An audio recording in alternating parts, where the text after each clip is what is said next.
अगर आपका टिक्की खाने का दिल कर रहा है और गर्मी की वजह से बारबेक्यू अवॉइड करना चाहते हैं तो ये क्विक रेसिपी फॉलो करें। बिस्मिल्लाहिर्रहमानिर्रहीम, अस्सलाम वालेकुम। आज हम बनाने जा रहे हैं बीफ टिक्का इन प्रेशर कुकर। आपने टिक्का स्टाइल बोटी बनवा लेनी है। उसमें लहसुन अदरक का पेस्ट, नमक, मिर्च, हल्दी, धरा मिर्च, सूखा धनिया, जीरा पाउडर और काली मिर्चों का पाउडर ऐड करना है और थोड़ा सा फूड कलर।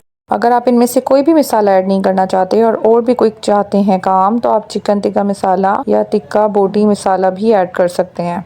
और थोड़ा सा साथ में बस नमक ऐड कर लेंगे और दही ऐड कर लें। 4 टेबल स्पून दही अवॉइड भी कर सकते हैं। दही बस हमने इसलिए ली है कि हम उसमें आराम से मसाला मिक्स करके इसके ऊपर मैरिनेट कर दें। अब आपका दिल कर रहा है मैरिनेट करके रखने का तो आप रख सकते हैं। अगर स्टे करना नहीं देना नहीं चाहते, टाइम नहीं है, तो आप इसको डायरेक्ट बस जस्ट प्रेशर कुकर में रख दें और थोड़ा सा पानी ऐड करें, इतना कि आपके प्रेशर कुकर में ये जले ना। थोड़ा सा एनिमल फैट है तो वो ऐड कर दें, नहीं तो नीचे थोड़ा सा ऑयल ऐड कर दें और इसको प्रेशर कुकर में आप रख दें। प्रेशर कुकर की सेफ्टी मेजर्स का आपने बहुत ख्याल रखना है।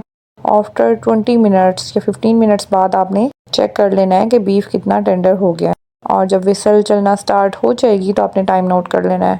बीफ टेंडर हो चुका है तो आपने एक्स्ट्रा वाटर सारा ड्राई कर लेना है, इसको अच्छे तरीके से जितना आप ड्राई चाह रहे हैं।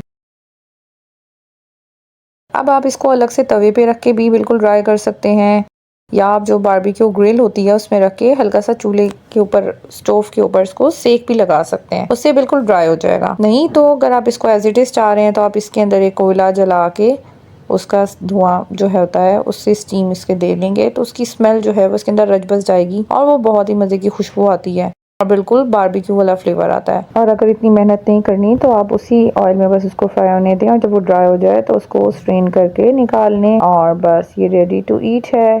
इस पर लेमन जूस स्प्रिंकल करें और इसको एंजॉय करें। उम्मीद करती हूँ आपको आज की झटपट सी रेसिपी पसंद आई होगी। इसको ज़रूर ट्राई कीजिएगा, फीडबैक दीजिएगा, दुआओं में याद रखिएगा। अल्लाह हाफिज़।